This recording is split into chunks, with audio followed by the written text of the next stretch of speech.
Hello, you wonderful people, and welcome to another episode of Not to Comic Book. This being a show where I talk about TV shows that are adaptations of comic books. For today's episode, I'm going to talk about the latest episode of Arrow. So first of all, I kind of like our villain in this episode. What's his name? Derek Sampson. First of all, even before the whole situation happened when he fell into that vat and became superhuman and whatnot, being able to feel pain plus got super strong, he was already pretty much of a badass when he was going up against Wild Dog. He was kind of beating the shit out of Wild Dog, had him pressed against the bars of the railings and was punching him in the face repeatedly. It's like, holy crap, you got a mask on and he's, you could still tell that's hurting like crazy. I mean, it's that situation where it's kind of like we see Wild, because even Felicity says it best. It's like she never thought, she would have made a bet that she would never have met anyone more stubborn than Oliver. And it's like she looks at it now, she's like, I would have lost that bet, because it's like I get what he's doing. Like he has the best of intentions. He wants to get out there. He wants to save the city that's very important to him. The same reason why Oliver's doing what he's doing, but he can be a little brash. And it's like, when we actually look at it, he's kind of like a combination of old Oliver meets new Oliver. Like Oliver in the past, who used to kind of do whatever he wanted to without screw the repercussions for it, combined with kind of the more well-trained person that he is now. Just because, Mad Dog's got some skills, because even Oliver's comment is like, oh, you got good form in your fighting and stuff like that. So, and Mad Dog's like, yeah, Wild Dog. Have I been calling him Mad Dog this entire time, or was I wasn't even halfway paying attention to myself? That's sad thing is I kind of block myself out while I'm talking, because it's like, I don't want to listen to myself talk. Kind of goes hand in hand with when I'm editing stuff too, but who cares? Moving on. I hope I haven't been calling him Mad Dog this entire time, but if I had, I meant Wild Dog. So, but nonetheless, just so much good stuff to kind of break down in this episode. Okay, for one, I like the fact that he can't feel pain. It's like, yeah, it's not magic. He's not a metahuman. He's just kind of like I guess a bit of like a Two-Face situation, like just something happened to him.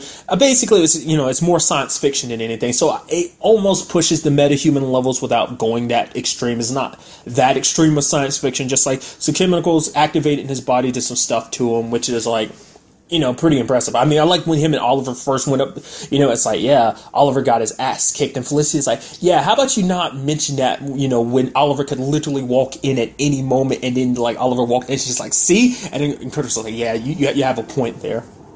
And I love also Ragman, or Rory.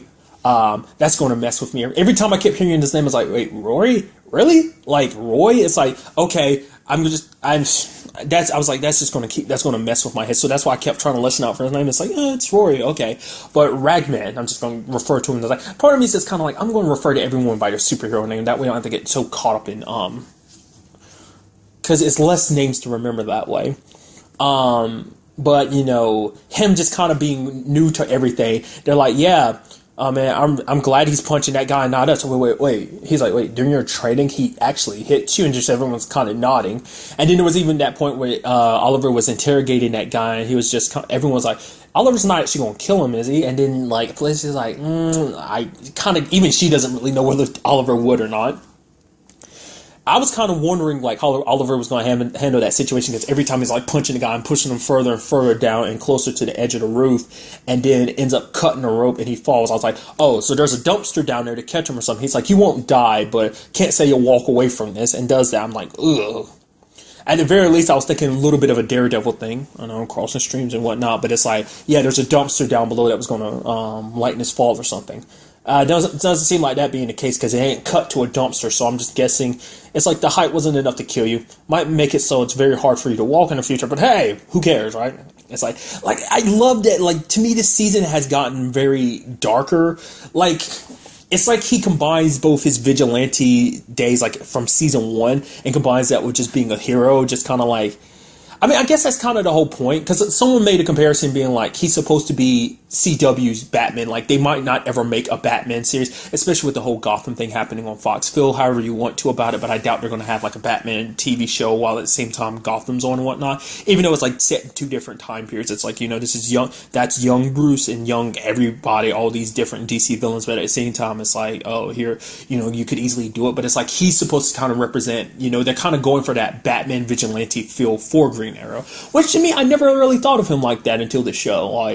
because I have a very limited experience with him. My own experience in Smallville, and even then he wasn't kind of all vigilante. He was a little bit, but it was more so like, like I said, this show adds a much darker atmosphere to it. I mean, in ways just like putting your arrows through people's arms and legs and stuff like that. Even the way Wild Dog's going around shooting people, it's kind of a remnant of Diggle, which I'll get to him in a little bit. But yeah. But I kind of like this week's villain, of just kind of like, hey, he's not like some big bad guy. He's just kind of a low-ranking drug dealer that happened to get souped up. And he was like, yo, I'm going to help y'all get souped up too. It's like Tobias has been running things. Nah, we're taking control back. But that all changed when Oliver and the team kind of, finally came together. It's like, Oliver kept everyone at a distance because it's like, I'm not sure you're really ready. But now he's like, realize it's like, hey, any problem, yes, Wild Dog screwed up and kind of ended up creating a problem, but it's like, hey, who hasn't screwed up in the past, right? Everyone has their screw ups. And it's like, Felicity kind of reminded him, it's like, yeah, remember, like, whatever happens with the team, it's your responsibility too. So their mistakes are your mistakes, because it's like, you should have listened to Wild Dog. He had good intel. It turns out his intel was really spot on because he knew exactly where the guy was. Yes, should he have done what he did? No, but you should have listened to him and kind of, I know you're very reluctant to take him out in the field, but, so I'm very curious to see where Wild Dog kind of stands, because he makes it seem like, yo, I'm going to follow your lead from now on. You don't have to worry about it, everything. I'll actually follow your order. So whether he'll really keep that up in the future, we'll just have to wait and see. But like I brought it up before, and it's like they really, like, I don't know what it is, but it seems like they really kicked up the action this season. Like to me, Arrow's always had really good action. Just, if you want to get all like technical about it, choreography is always, like, I'm not like I don't break stuff apart like that. Other people do, like, it's like all the choreography. You know what I'm trying to say. I'm stumbling on this word so hard. I'm so terrible. I'm sorry. Has always been good. Just leave it at that. You know what I'm trying to say. It's always been good, but it's just like, to me, it seemed like they stepped it up this season. Like, I don't know what it is. For one, you had Wild Dog just like running all over the place, shooting people and stuff. Just obviously, we didn't get to see the full team kicking ass, but I'm sure we'll get a chance to see in the future.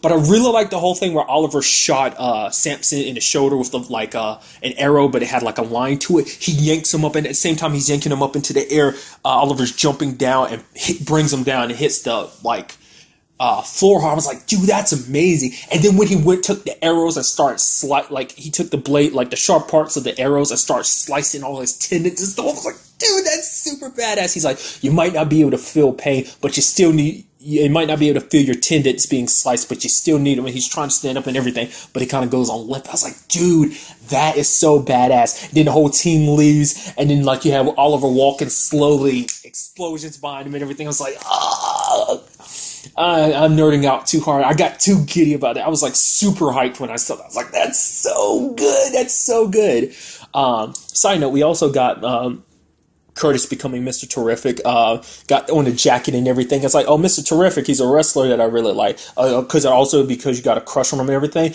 And then like, Curtis is like, no, yes, but like, who cares about that? Why get so caught up on something like that? But had the jacket on, like, fair play.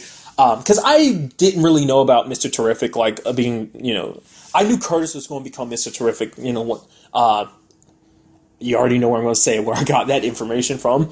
But it's not a hero I'm familiar with. I looked him up a little bit, but I really didn't read too much into him. But like I said, we didn't really get to see Curtis kind of step up. We kind of see him dressed up, but he didn't really, he did the whole like setting up everything. But that was as far as that went.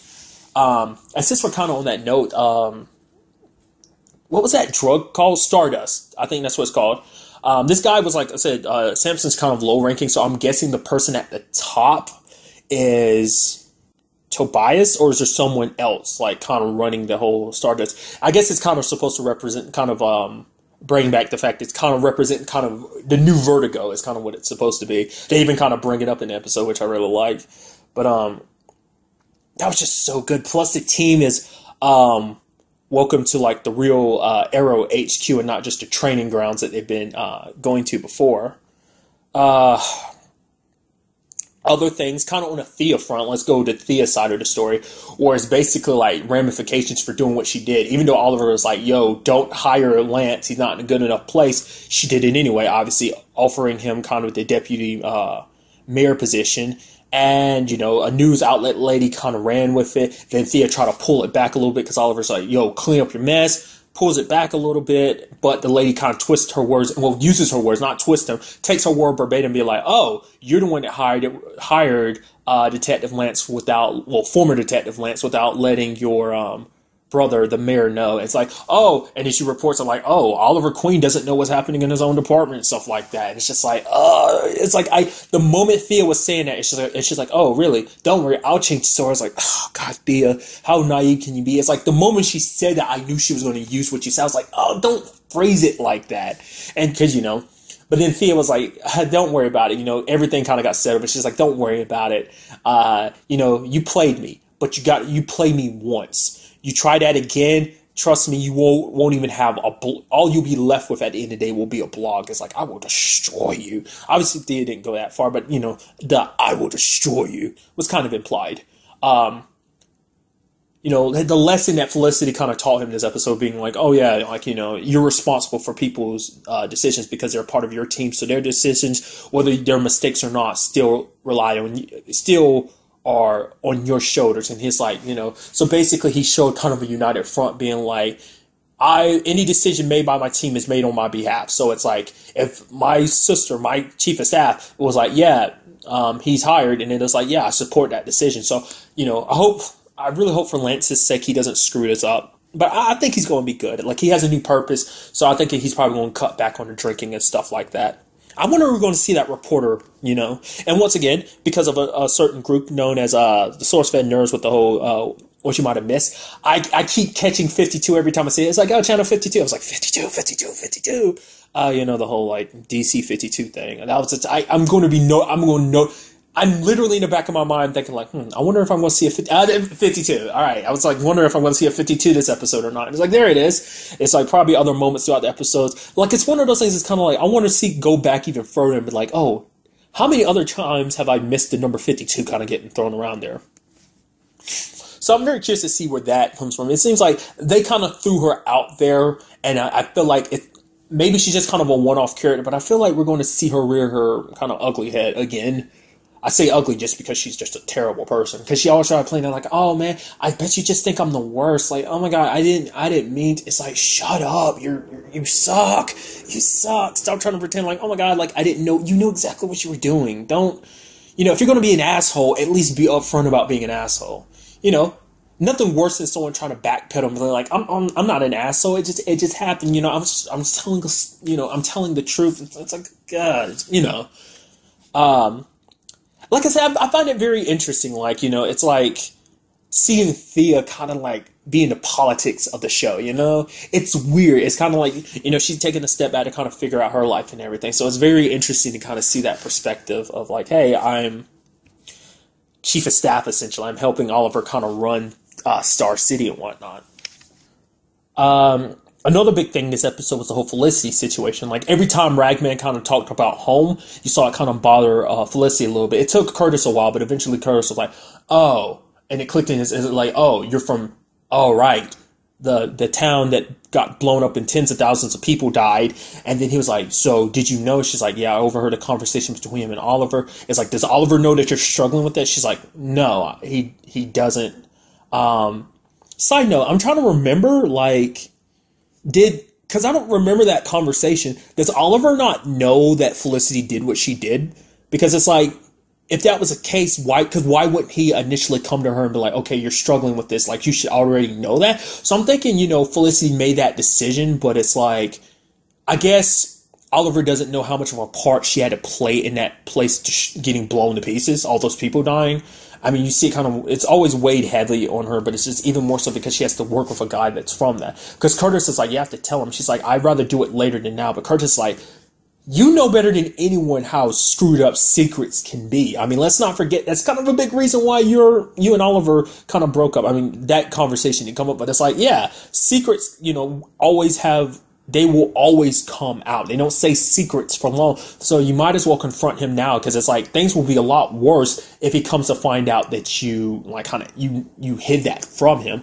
I mean, but Felicity brought up a good point. It's like he was kind of pissed off about that lady, what's her name, Janet, who had a part to play in his hometown blowing up. So it's like maybe he won't be that kind of receptacle to like my apologies, and might end up taking those magical bandages and strangling me. And it's just kind of like, oh, Carter's trying to make a joke out of it, but Felicity wasn't having it. But Felicity did kind of change her mind, and she did bring it up to him, but he didn't say anything.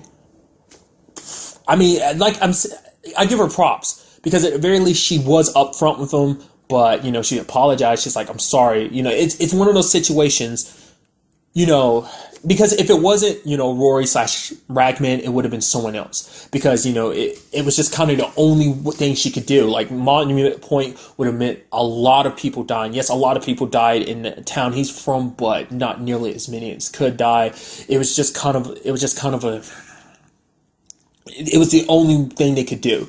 Yes, Damien Dark is still responsible for it, but, Felicity still holds herself responsible for it. I guess it's one of those situations where it's like, she doesn't bring it up a lot, because it's like, her own way of kind of dealing with it. Just being like, as long as I don't think about it, it will always be in the back of her mind, but I don't think, like, having it at the forefront of your mind is not the easiest thing, because you're just a constant reminder of just, like, probably what she would consider the worst thing that she's ever done in her life, and like I said, he didn't have a response, so I'm very curious to see where things play out next episode with that, because, like, it's like you're being a part of this team and everything, and it's like, how will things go from here?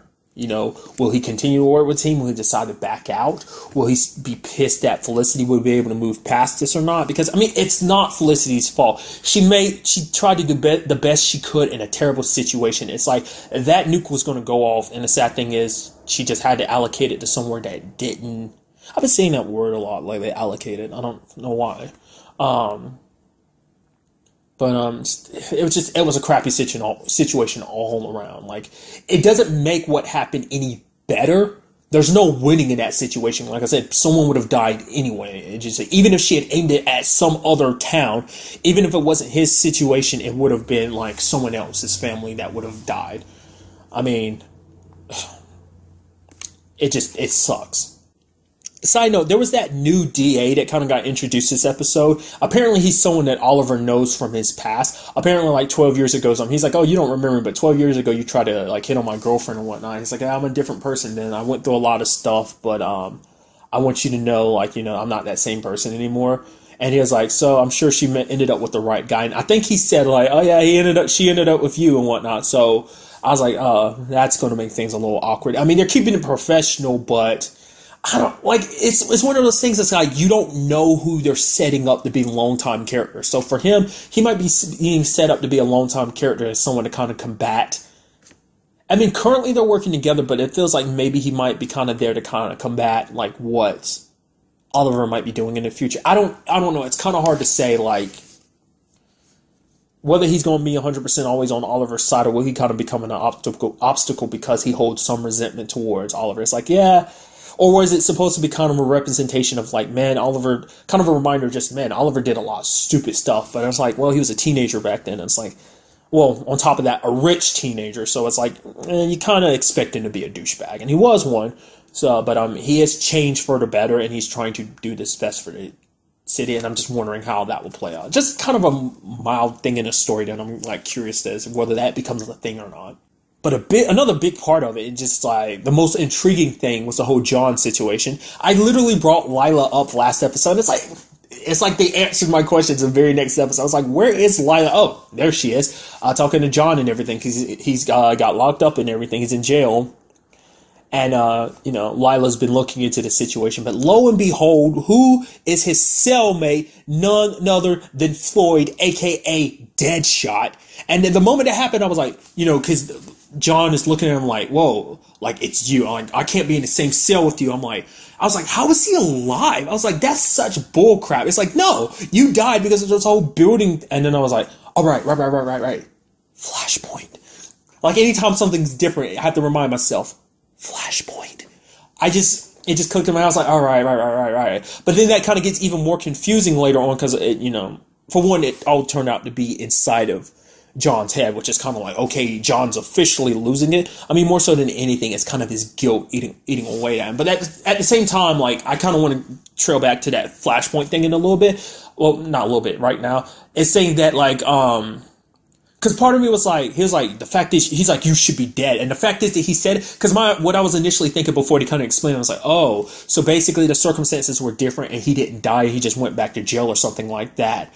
But it was like, no, that whole thing with the building thing still happened in this timeline, but he survived. So I was like, okay. So I was like, maybe in the original timeline, he did officially die, but in this alternate timeline, he survived, just it being a difference. So the same thing happened, it happened to survive in this one, or it's like maybe he survived in both timelines or something. I was wondering if there was any difference, but like I said, the whole thing ended up being in John's head. Because it led to an interesting conversation, because it's like, John hated Deadshot for so long because it's like, Deadshot killed my brother, but he turns out to find out, oh, my bro has been alive this entire time, and he's been working with Hive. Which I'm surprised they haven't made their movie yet. It seems like, I'm guessing Hive's not being set up to be the main antagonist. I mean, whoever Prometheus is, he seems to be the main antagonist this season. Not less Hive is kind of in a lone run or something, but I was really sure that they were going to be kind of the main antagonists. It was kind of like, oh, season 4 is kind of setting them up to be, but I guess they're going to be kind of an even further in the future type of thing. But nonetheless, he hated Floyd so much, and Blaine was like, oh, but, Andy ended up being alive. And then the twist being like, he blamed Floyd for his brother being dead, killing his brother, and his brother turns out to be alive, and it's Diggle himself that kills him. And it's like, that can't be the easiest thing. Because even Floyd was like, wait a minute, what do you mean? Like, oh. And then John kind of spoke. He's like, I killed him. And it's like, really? All that hate you've held from me, you should be turning it on yourself. And that's what this whole situation is. Like, the Floyd being in his head was just John hating himself. Because Lila's like, okay, I'm gonna help you out of this situation, but he's like, no, I need to suffer. Like, I always wanted Floyd to kind of go to jail for what he did to my brother, like get justice for the person who killed my brother. It's like, that person who killed him was me, so it's like, I need to kind of be arrested for what I've done. Because John needed escape from what happened. He needed escape. That's why he left Team Arrow and everything. And like I said, with the army, the whole army situation, he was doing good work, but at the same time, it was all kind of a distraction, kind of getting his mind away from the fact of what he's done. But now that he's locked up in this prison, and he's just, as you can see, his own mind is kind of attacking him to a certain degree. Like, his consciousness is beating him up for what he did. And it's just like, he's kind of coming to terms with it. He's like, I have to pay for what I did. I killed my brother. He's like, I didn't actually have to pull that trigger, which he didn't, but it's one of those situations where he just can't take back. And so he wants to kind of let himself kind of get locked up. What we see at the end of the episode is Lila being like, Oliver, I need your help. John's been arrested. I need you to break him out. And that was kind of the last thing we see. Because I was wondering if I figured that was going to be the case. Like, I thought John himself was going to come to Oliver, but it turns out that not be the case. So, because Lila hasn't given up on him, even though John has given up on himself, because he's kind of like, I deserve this. I'm wondering how this is all going to play out. Because I don't think this is going to be I'm wondering, is it going to be a situation where Diggle is going to be coming back to Team Arrow? Because if he does, that could lead to an interesting thing. Because it's kind of like how when Sarah kind of came back, after being brought back by the Lazarus Pit and trying to be back as Black Canary as well, and it didn't work because the whole bloodlust thing kind of took over, and it was just kind of hard for her to kind of like be back in that shoe without her kind of like losing it a little bit. So I'm thinking that could be where that could possibly go. Or maybe John himself would be like, even if Oliver helps him out, because I'm obviously, as you can see, he's turning away Lila's help, so he's definitely going to turn away any help that Oliver wants to give to him. Like, whether that's help as a Green Arrow or whether that's help as Oliver Queen, I mean, really have to wait to see. But this whole situation is like, so far, like I said, excluding this whole that whole conversation, because I said that could have been a possibility with the whole Deadshot thing concerning Flashpoint, but I mean, it turned out all to be in his head. I mean, we still don't know. Maybe Deadshot is still alive because of this whole Flashpoint thing. Who knows? But so far, the only thing we really know for sure that has changed on on Arrow at the very least is the whole John having a little boy now, which is kind of sad. it's weird when you actually think about it. It's kind of like his little girl no longer exists. He has a little boy, but I guess it's kind of like when you actually think about it, it's kind of like that's soul essence exists within him, so it's not like it completely disappeared. It's weird because a theory someone had kind of thrown out is like maybe he was always going to have John and Sarah, but you know, in the original timeline, Sarah's born first, and maybe eventually down the road, him and Lila could have had John. And maybe this time it's like things kind of got reversed, and it's like, oh, John was born first, and Sarah's going to be born later on. I don't know. Because currently the only one that really knows the difference in the timeline is Felicity, but she hasn't brought that up to anyone, so she's the only one that knows about Flashpoint. I'm really going to start doing that from now on. Every time I refer to Flashpoint, I have to do that. I don't know if that's really getting picked up in the audio. I guess I'll find, well, I really won't find out later on because I don't like listening to these. I don't like listening to myself as I talk about these because, for one, they're super duper long. It's kind of really weird because it's like I'm not willing to listen to it, but I would really appreciate if other people would. You know, I think that's a little hypocritical of me to, you know, I can't have it both ways. So if I want people to suffer through what I refer to as bullshit, at the very least, I should suffer through it too. It's only fair, you know. So, but I'm very critical of myself, and it's just kind of like it's a lot. This whole thing is a lot cringier for me than it is anyone else. It's like, you know, the cringe factor is at maximum. I don't know what the hell I'm talking about right now. Anyway, a very good episode, dude. I'm super excited to see what they do with this season. Like, it's just been on point. You know, once again, I'll bring it up. I didn't have a problem with season 3. Didn't have a problem with season 4. People had a lot of problems with season 3. Some people had some problems with season 4, especially finale. People were just like so upset about that whole like, oh yeah, people turned the Arrow subreddit into like a Daredevil season 2 subreddit just because they were so upset by the finale. It's like the finale didn't sit wrong with me. Also, side note, I almost left it out. The whole Brockford situation. Ended up learning out because Oliver's like, oh, those innocent people. It's like, apparently they're not innocent people. One of those people on that team that you were so worried about, the fact is that the Brockford killed, was the fact of the matter is like, hey, one of them was a killer himself, and he kind of got away from it because he had connections and whatnot. The point was like, you know, trying to prove that Oliver, it's like, it's not like those people there were innocent. Like, it showed that one of them was a bad guy, so I assume the other two were bad guys as well. But Oliver brings it up as like, well, what about me? What if I didn't ring the bell? It's like, justice still would have been served. We still would have killed him, even if he had rang the bell and got there first or whatever. We still would have killed him. Most likely would have killed Oliver too, but the point of the matter is, you have to trust in Bratva. You know, it's like, Oliver's having a hard time doing that because he doesn't like the way they kind of handle things, but it's like, this is the only way he can go after the guy like he wants to, because he can't go after this guy alone. He needs an army by his side, and he's got one. He's got to trust in them. So I'm very intrigued to see how this whole Bratva thing kind of plays out, and, you know, in what shape or form is it going to play out this season. Maybe Prometheus is connected to his Bratva days. I mean, you know, yeah, I mean, like I said, it's kind of like season 2 a little bit more, where it's kind of like, hey, a personal situation, like the whole Slade situation came back to bite him in the ass in season 2. I mean, granted, he thought Slade was dead, but it's like, the past always has a funny way of coming back to haunt you, and Oliver's kind of suffered from that over and over again. But it seems like this whole Bratva situation is a lot more personal, a lot more grounded, because it's like you don't have to worry about the whole magic situation like you did in season 4. So, I mean, like I said, to a certain degree, because we still don't know where Ragman falls under that category. I still count him as supernatural magic, you know, because he's not a metahuman. It's like, we're not really explaining what he is because it doesn't matter. Ragman is Ragman. Let's leave it at that. So, but finally, after all my just rambling, that's all I want to talk about this episode. Till the next time we meet, be happy, be safe, live life to the fullest, and enjoy it. Good day and goodbye. Goodbye. I'm sorry, because I always know when I do that, it tends to not get caught on microphone or whatever. Who cares? I'm probably going to cut this out anyway, so I should just shut up. Bye.